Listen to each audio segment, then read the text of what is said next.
പറഞ്ഞല്ലോ നമ്മൾ IT ഇത് പ്രവാസി ചിട്ടി പൂർണ്ണമായും ഓൺലൈനിലാണ് വർക്ക് ചെയ്യുന്നത്. അപ്പോൾ അതിനകത്തുള്ള എല്ലാ ഇൻഫ്രാസ്ട്രക്ചർ ചെയ്യുന്ന ഒരു ടീമിൻ്റെ ഒരു സ്ഥലത്താണ് നമ്മൾ എത്തി നിൽക്കുന്നത്. IT സെക്ഷൻ നമുക്കുള്ളിലേക്ക് പോകാം. എൻ്റെ പേര് ഷാജി എന്നാണ്. ഞാൻ പ്രവാസി ചിട്ടി IT സെക്ഷനിലെ സീനിയർ മാനേജറാണ്. ഇവിടെ നമ്മൾ പ്രധാനമായിട്ടും ചെയ്യുന്നത് നമ്മുടെ പ്രവാസി ചിട്ടി റിലേറ്റഡ് ആപ്ലിക്കേഷൻസിൻ്റെ സോഫ്റ്റ്വെയർ ഡെവലപ്മെൻറ്റ് അസിസ്റ്റൻസും അതേപോലെ തന്നെ അതിൻ്റെയൊക്കെ ടെസ്റ്റിങ്ങൊക്കെയാണ് ഏറ്റവും പ്രധാനപ്പെട്ട നമ്മൾ ചെയ്യുന്നത്. ഇവിടെ നമുക്ക് പ്രധാനമായിട്ടും നമുക്കൊരു മൊബൈൽ ആപ്ലിക്കേഷനുണ്ട്, അതേപോലെ തന്നെ നമുക്കൊരു വെബ് പോർട്ടലും ഉണ്ട്. ഇതിൽ ഈ രണ്ട് ആപ്ലിക്കേഷൻ വഴിയും നമുക്ക് ചിട്ടിയിൽ എൻറോൾ ചെയ്യുവാനും, അതായത് ചിട്ടിയിൽ സബ്സ്ക്രൈബ് ചെയ്യുവാനും, അതിൻ്റെ പൈസ അടയ്ക്കുന്നതിന് വേണ്ടിയുള്ള കാര്യങ്ങളും, അത് കഴിഞ്ഞ ശേഷം അതിൻ്റെ ഓപ്ഷൻ റിലേറ്റഡ് കാര്യങ്ങൾ ചെയ്യുന്നതിനും, ഓപ്ഷൻ കഴിഞ്ഞ ശേഷം അതിൻ്റെ പേയ്മെൻറ്റ് റിക്വസ്റ്റ് അങ്ങനെയുള്ള കാര്യങ്ങൾ ചെയ്യുന്നതിനും, മാത്രമല്ല പ്രൈസ് മണി റിസീവ് ചെയ്യുന്നതിനുള്ള കാര്യങ്ങളും ഒക്കെ നമ്മുടെ ഈ ആപ്ലിക്കേഷൻ വഴി, നമ്മുടെ ഇപ്പോൾ ഈ രണ്ട് ആപ്ലിക്കേഷൻ, അതായത് മൊബൈൽ ആപ്ലിക്കേഷൻ അതേപോലെ വെബ് പോർട്ടൽ വഴിയും നമുക്ക് സാധിക്കും. എന്ന് മാത്രമല്ല, പിന്നെ നമ്മൾ IT സെക്ഷൻ ചെയ്യുന്നത് എന്തെന്ന് വെച്ച് കഴിഞ്ഞാൽ, എന്തെങ്കിലും സോഫ്റ്റ്വെയർ റിലേറ്റഡ് സപ്പോർട്ട് ആർക്കെങ്കിലും വേണമെങ്കിൽ അത് നമ്മൾ ഇവിടുന്ന് ചെയ്തു കൊടുക്കുന്നുണ്ടായി. ഇതാണ് IT സെക്ഷൻ്റെ ഒരു നക്ഷലാണ് ഞാൻ പറഞ്ഞത്. ഇനി വരും സമയങ്ങളിൽ ഇതിൻ്റെ ഓരോ ആപ്ലിക്കേഷനെ പറ്റിയും അതിൻ്റെ മറ്റു കാര്യങ്ങളെ പറ്റിയും ഇൻഡെപ്തായിട്ട് ഇനി നമുക്ക് വരും ദിവസങ്ങളിൽ നമുക്ക് സംസാരിക്കാൻ പറ്റും. അപ്പോൾ ഇനിയിപ്പോൾ നമ്മൾ കൂടുതൽ കാര്യങ്ങൾ അറിയുന്നതിനായിട്ട് നമ്മുടെ അക്കൗണ്ട്സും കൈകാര്യം ചെയ്യുന്നതും നമ്മുടെ അഡ്മിനിസ്ട്രേഷനും നമ്മുടെ പേയ്മെൻറ്റും ഒക്കെ കൈകാര്യം ചെയ്യുന്ന സീനിയർ മാനേജർ സാബുവിനെ പരിചയപ്പെടാം. Good evening sir. നമസ്കാരം, എൻ്റെ പേര് സാബു. ഞാൻ DBCയിലെ 3 പ്രധാനപ്പെട്ട വകുപ്പുകൾ കൈകാര്യം ചെയ്യുന്നു. 1 അഡ്മിനിസ്ട്രേഷൻ, 2 അക്കൗണ്ട്സ്, 3 പേയ്മെൻറ്റ്സ്. അഡ്മിനിസ്ട്രേഷൻ ആകുമ്പോൾ നമ്മുടെ ഇവിടുത്തെ സ്റ്റാഫുകളുടെ കാര്യങ്ങളെല്ലാം നോക്കുക, അതോടൊപ്പം തന്നെ ഇത്രയും വലിയൊരു ബിസിനസ് ചെയ്യുന്ന ഒരു സ്ഥാപനത്തിനെ നല്ല രീതിയിൽ നടത്തിക്കൊണ്ടു പോകുന്നതിന് ആവശ്യമായ സപ്പോർട്ട് DGMന് കൊടുക്കുക തുടങ്ങിയ പ്രധാനപ്പെട്ട മേഖലകളാണ് അഡ്മിനിസ്ട്രേഷനിലുള്ളത്. അത് ഒരുവിധം നല്ല രീതിയിൽ ഭംഗിയായി തന്നെ കൈകാര്യം ചെയ്തു പോകാനായിട്ട് സാധിക്കുന്നുണ്ട് എന്നാണ് എൻ്റെ വിശ്വാസം. രണ്ടാമതായി അക്കൗണ്ട്സാണ്. ഏകദേശം 7ഓളം പേയ്മെൻറ്റ് ഗേറ്റ് വേകൾ വഴി വരുന്ന കസ്റ്റമേഴ്സ് അടയ്ക്കുന്ന തുകകൾ അതാത് കൃത്യമായിട്ട് തന്നെ അക്കൗണ്ട് ചെയ്യപ്പെടുന്നുണ്ടോ എന്ന് പരിശോധിക്കേണ്ട, റെക്കൺസിലേഷൻ ചെയ്യേണ്ട ഒരു ഭാരിച്ച ഉത്തരവാദിത്തമുള്ള ഒരു സെക്ഷനാണ് അക്കൗണ്ട് സെക്ഷൻ. അത് അവിടുത്തെ ജീവനക്കാർ അവരെ ഒന്ന് കോർഡിനേറ്റ് ചെയ്യുക എന്നുള്ളതാണ് എൻ്റെ ധർമ്മം. ആ ജീവനക്കാർ നല്ല രീതിയിൽ തന്നെ അത് നടത്തിക്കൊണ്ടു പോകുന്നു. അതോടൊപ്പം തന്നെ GST, TDS ഗവൺമെൻറ്റിലേക്ക് അടയ്ക്കുന്ന ഈ വക സ്റ്റാറ്റ്യൂട്ടറി ആയിട്ടുള്ള എല്ലാ കാര്യങ്ങളും കൃത്യമായി തന്നെ ഹെഡ് ഓഫീസിലേക്ക് റിപ്പോർട്ട് ചെയ്യേണ്ടതും അടപ്പിക്കേണ്ടതുമായിട്ടുള്ള ഒരു ഉത്തരവാദിത്വം അക്കൗണ്ട് സെക്ഷനുണ്ട്. അതുമാത്രമല്ല, സ്റ്റാറ്റ്യൂട്ടറി ഓഡിറ്റുമായിട്ട് ബന്ധപ്പെട്ട വർഷാവർഷം നടത്തേണ്ട സ്റ്റാറ്റ്യൂട്ടറി ഓഡിറ്റുമായിട്ട് ബന്ധപ്പെട്ട് നടത്തേണ്ട എല്ലാവിധ പേപ്പറുകളും തയ്യാറാക്കുക. ആ തയ്യാറാക്കുന്ന പേപ്പറുകൾ സ്റ്റാറ്റ്യൂട്ടറി ഓഡിറ്റ് നടത്തി അതിനെ ഹെഡ് ഓഫീസിലേക്ക് റിപ്പോർട്ട് ചെയ്യാനുള്ള ഒരു ചുമതല കൂടി ഈ അക്കൗണ്ട് സെക്ഷനുമായിട്ട് ബന്ധപ്പെട്ട് പറയാനായിട്ടുണ്ട്. അത് കൃത്യമായി തന്നെ നടന്നു പോകുന്നു. അടുത്തതായി പറയേണ്ടത് 3ാമത്തെ പ്രധാനപ്പെട്ട സെക്ഷൻ പേയ്മെൻറ്റ് സെക്ഷനാണ്. DDBS വഴി പൂർത്തിയാകുന്ന സെക്യൂരിറ്റൈസേഷൻ പ്രോസസ്സ് പൂർത്തിയായ ഫയലുകൾക്ക് പേയ്മെൻറ്റ് കൊടുക്കുക എന്നുള്ളതാണ് അവിടുത്തെ പ്രധാനപ്പെട്ട ധർമ്മം. അതോടൊപ്പം തന്നെ ഡെപ്പോസിറ്റ് ചെയ്യേണ്ട കസ്റ്റമേഴ്സ്, പ്രൈസ് മണി ഡെപ്പോസിറ്റ് ചെയ്യേണ്ട കസ്റ്റമേഴ്സിനെ കൃത്യസമയത്ത് തന്നെ ഡെപ്പോസിറ്റ് ചെയ്യിപ്പിക്കുക, അവർ ഫോളോ അപ്പ് നടത്തുക, അവർക്ക് കൊറിയർ ഉണ്ടെങ്കിൽ അതിനാവശ്യമായ സാറ്റിസ്ഫാക്ടറി ആയിട്ടുള്ള മറുപടി നമ്മൾ നൽകുക, കൃത്യസമയത്ത് തന്നെ പേയ്മെൻറ്റ് നൽകുക. അതോടൊപ്പം തന്നെ ചേഞ്ച് ഓഫ് സെക്യൂരിറ്റി ഇടേണ്ട അവസരങ്ങളിൽ ചേഞ്ച് ഓഫ് സെക്യൂരിറ്റിക്ക് അപ്രൂവ് ചെയ്യുക. അപ്രൂവ് ചെയ്ത ചേഞ്ച് ഓഫ് സെക്യൂരിറ്റികൾ ഡെപ്പോസിറ്റ് ക്ലോസ് ചെയ്യുന്നതിലേക്ക് വേണ്ടി അവർ ഡെപ്പോസിറ്റ് ക്ലോഷർ റിക്വസ്റ്റ് ഇടിക്കുക. മാത്രമല്ല, ഡെപ്പോസിറ്റ് ക്ലോസ് ചെയ്ത് അവരുടെ അക്കൗണ്ടുകളിലേക്ക്, അതായത് NRO അക്കൗണ്ടുകളിലേക്ക് ട്രാൻസ്ഫർ ചെയ്യിക്കുക. അതികഠിനമായ ഒരു സെക്ഷനാണ് പേയ്മെൻറ്റ് സെക്ഷൻ. അതോട് മാത്രമല്ല, RSC റിക്വസ്റ്റുകൾ നമ്മൾ സബ്മിറ്റ് ചെയ്യിപ്പിക്കുക, RSC പേയ്മെൻറ്റുകൾ കൃത്യസമയത്ത് തന്നെ നൽകുക എന്നുള്ള ഒരു ഉത്തരവാദിത്വം കൂടെ പേയ്മെൻറ്റ് സെക്ഷനിൽ ഉണ്ട്. ഇതാണ് അവിടുത്തെ പ്രധാനപ്പെട്ട ധർമ്മം. അതിലേക്ക് വേണ്ടി ധാരാളമല്ല ആവശ്യമായ ജീവനക്കാരെ നമ്മൾ വിന്യസിച്ചിട്ടുണ്ട്. ജീവനക്കാർ ഈ പേയ്മെൻറ്റുകൾ യഥാസമയം നൽകുന്നതും അതിനെ ഒന്ന് കോർഡിനേറ്റ് ചെയ്യുന്ന ചുമതല ഞാൻ നിർവഹിച്ച് വരുന്നതും. ഇതിൽ ഏകദേശം ഇപ്പോഴത്തെ കണക്കനുസരിച്ച് 120 കോടിയുടെ ഔട്ട്സ്റ്റാൻഡിങ് സ്ഥലമാണുള്ളത്. അപ്പോൾ ഏകദേശം 1500ഓളം ചിട്ടികളാണ് ഇപ്പോൾ നമ്മൾ നടന്നുകൊണ്ടിരിക്കുന്നത്. ഈ ചിട്ടികളിൽ തന്നെ 1500 പേയ്മെൻ്റാണ് നമുക്ക് ഒരു മാസം കൊടുക്കാനായിട്ടുള്ളത്. അത്രയധികം ടീഡിയസ് ആയിട്ടുള്ള ഒരു പ്രയത്നമാണ് അവിടെ നടന്നുകൊണ്ടിരിക്കുന്നത്. കൃത്യമായിട്ട് കസ്റ്റമേഴ്സിന് ബുദ്ധിമുട്ടില്ലാത്ത രീതിയിൽ തന്നെ കാര്യങ്ങളെല്ലാം നടന്നുകൊണ്ട് പോകുന്നു എന്നുള്ളത് സന്തോഷകരത്തോടെ ഞാൻ അറിയിക്കുകയാണ്.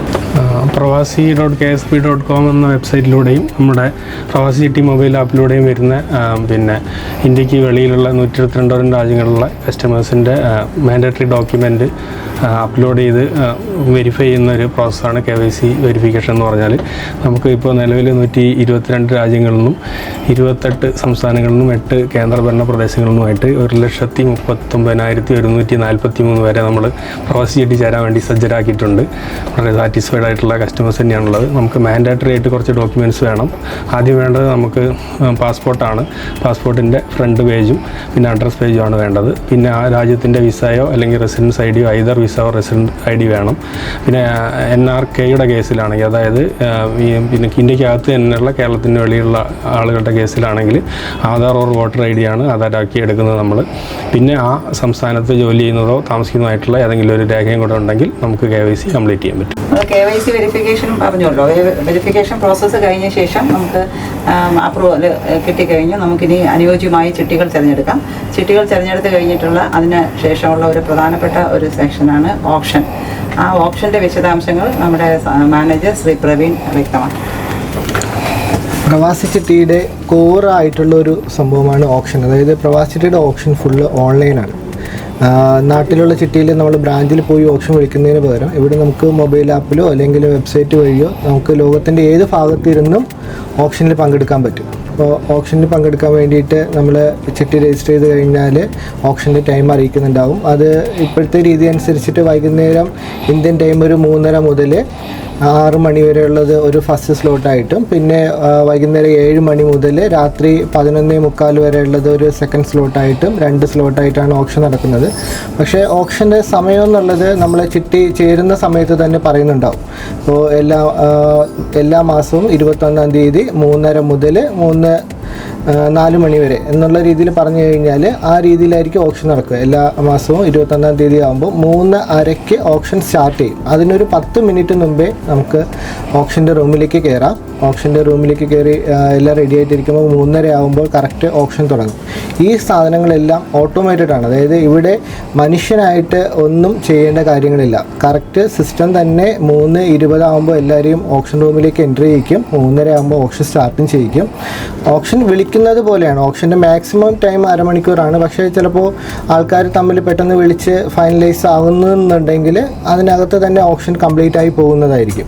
ലേലത്തിൽ നമുക്ക് നേരിട്ട് പങ്കെടുക്കാൻ പറ്റുന്നില്ല എന്നുണ്ടെങ്കിൽ നമുക്ക് KSFE തന്നെ ലേലം വിളിക്കാൻ വേണ്ടി ഏൽപ്പിക്കാം. ഇന്നിപ്പോൾ നാട്ടിൽ ഇതിൽ പ്രോക്സി എഴുതി കൊടുക്കുന്നതിന് തുല്യമായിട്ട് നമുക്കിവിടെ ഓൺലൈനായിട്ട് തന്നെ പ്രോക്സി സബ്മിറ്റ് ചെയ്യാം. നമുക്ക് ഇത്ര രൂപ വരെ വിളിക്കാൻ താല്പര്യമായിട്ട് സബ്മിറ്റ് ചെയ്ത് കഴിഞ്ഞാൽ സിസ്റ്റം അതുവരെ നമുക്ക് വേണ്ടി വിളിക്കും. വേറെ അതിനേക്കാളും മേലെ ആരെങ്കിലും വിളിക്കുകയാണെങ്കിൽ അവർക്ക് കൊടുക്കുന്നുണ്ടാവും. അതല്ല നമ്മൾ വിളിച്ചതിന് നമ്മൾ കൊടുത്ത എമൗണ്ടിന് താഴെയാണ് ഈ വിളി വന്നത് എന്നുണ്ടെങ്കിൽ അവർ വിളിച്ചതിൽ നിന്ന് ഒരു 100 രൂപയോ 200 രൂപയോ കൂട്ടി നമുക്ക് ലേലം സ്ഥിരപ്പെടുത്തുന്നതായിരിക്കും. അപ്പം പ്രോക്സി ഒന്ന് കൊടുക്കുന്നത് ഒരു മാക്സിമം എമൗണ്ടാണ്. അതിനേക്കാളും കുറഞ്ഞ എമൗണ്ടിനും ചിട്ടി നമുക്ക് കിട്ടാനുള്ള ചാൻസ് ഉണ്ട്. മേഡം, ഇനിയിപ്പോൾ ഞാൻ സംസാരിച്ചപ്പോൾ പ്രധാനപ്പെട്ടത് വിട്ടുപോയൊരു ചോദ്യമാണ്. ഇപ്പോൾ പ്രവാസി ചിട്ടികളുടെ, അതായത് ഒരു ബിസിനസ് പ്രൊമോട്ടർ എന്നുള്ള ഒരു പ്രൊമോട്ടേഴ്സ് എന്നുള്ള ഒരു സാധ്യത ശരിക്കും ഇല്ലേ? ശരിക്കും കാരണം അതൊരു എക്സ്ട്രാ ഇൻകം ലഭിക്കുകയല്ലേ ചെയ്യുക. ഞാൻ എൻ്റെ ഒരു പെർസ്പെക്റ്റീവ് എന്താണെന്ന് വെച്ചിട്ടുണ്ടെങ്കിൽ ഇപ്പോൾ നമ്മൾ ഇപ്പോൾ പ്രവാസി സുഹൃത്തുക്കളുടെ ഭാര്യമാർ ചിലവരൊക്കെ ഹൗസ് വൈഫ് എന്നുള്ളൊരു കോൺസെപ്റ്റിൽ ചിലപ്പോൾ എടുക്കാറുണ്ട്. പക്ഷെ അവർക്കൊക്കെ ആ ഒരു കണക്ഷൻ നല്ല രീതിയിൽ ഇൻഫ്ലുവൻസ് ചെയ്തിട്ട് ഈ ഒരു പ്രവാസി ചിട്ടിയിലേക്ക് ആൾക്കാരെ കൊണ്ടുവരാനും അവർക്ക് കാര്യങ്ങൾ പറഞ്ഞു കൊടുക്കാനും അതിലൂടെ അവർക്കൊരു എക്സ്ട്രാ ഇൻകം ജനറേറ്റ് ചെയ്യാനായിട്ട് സാധിക്കുന്ന രീതിയിൽ ഇപ്പോൾ നമ്മുടെ നോർമൽ ചിട്ടികളിൽ അത് സാധ്യമാണല്ലോ. അപ്പോൾ പ്രവാസി ചിട്ടികളിൽ അങ്ങനെ ഒരു സാധ്യത ഇപ്പോൾ നിലനിൽക്കുന്നുണ്ടോ, അല്ലെങ്കിൽ അത് അങ്ങനെ ഒരു സാധ്യത ഇനി വരുമോ? അതിനെക്കുറിച്ച് മേഡം എന്താണ് പറയാനുള്ളത്? ഈ ഒരു ചോദ്യം കൂടെ കഴിഞ്ഞിട്ട് തൽക്കാലം നമുക്ക് ഈ വ്ളോഗ് തീർക്കാം. ഇപ്പം തന്നെ ഒരുപാട് സമയമായി. സുനിൽ ഇപ്പോൾ ചോദിച്ചത് വളരെ ആപ്റ്റായിട്ടുള്ളൊരു ചോദ്യം തന്നെയാണ്. നമുക്ക് ഇപ്പോൾ ഡൊമസ്റ്റിക് ചിട്ടിയിലും ഒക്കെ നമുക്ക് ബിസിനസ് പ്രൊമോട്ടേഴ്സ് ഉണ്ട്. അതുപോലെ തന്നെ KSFE പ്രവാസി ചിട്ടിക്കും നമ്മൾ ബിസിനസ് പ്രൊമോട്ടറെ എടുക്കുന്നുണ്ട്. അതിനായിട്ടുള്ള നമ്മൾ അഡ്വർടൈസ്മെൻറ്റ്സ് ഒക്കെ സോഷ്യൽ മീഡിയ വഴിയൊക്കെ നമ്മൾ കൊടുക്കുന്നുണ്ട്. അപ്പം ഈ ഇൻഡസ്ട്രി ആയിട്ടുള്ള ഏത് പ്രവാസി മലയാളിക്ക് അവർക്കൊരു ജോലി ഉണ്ടെങ്കിൽ കൂടി ഒരു അധിക വരുമാനം എന്ന നിലയ്ക്കും, അതുപോലെ അവിടെയുള്ള ഹൗസ് വൈഫ്സ് ആയിട്ടുള്ള സ്ത്രീകൾക്കും ഒക്കെ ഇതിനകത്തേക്ക് അപ്ലൈ ചെയ്യാവുന്നതാണ്. അവരുടെ ഡീറ്റെയിൽസ് തന്നു കഴിഞ്ഞാൽ നമ്മൾ ഓൺലൈനായിട്ടൊരു ഇൻ്റർവ്യൂ ഒക്കെ നടത്തിയിട്ട് അവരെ ഈ ബിസിനസ് പ്രൊമോട്ടർ എന്ന നിലയ്ക്ക്, അപ്പോൾ ഈ പ്രവാസി ചിട്ടിയെ കൂടുതൽ ആൾക്കാരിലേക്ക് എത്തിക്കാനും അതിലൂടെ പ്രവാസി ചിട്ടിയിൽ ആൾക്കാർക്ക് ജോയിൻ ചെയ്യാനും ഒക്കെ ഇത് പ്രയോജനപ്പെടുന്ന ഒരു കാര്യം തന്നെയാണ്. ആ രീതിയിൽ നമ്മൾ അതിന് എടുത്തിട്ടുണ്ട്.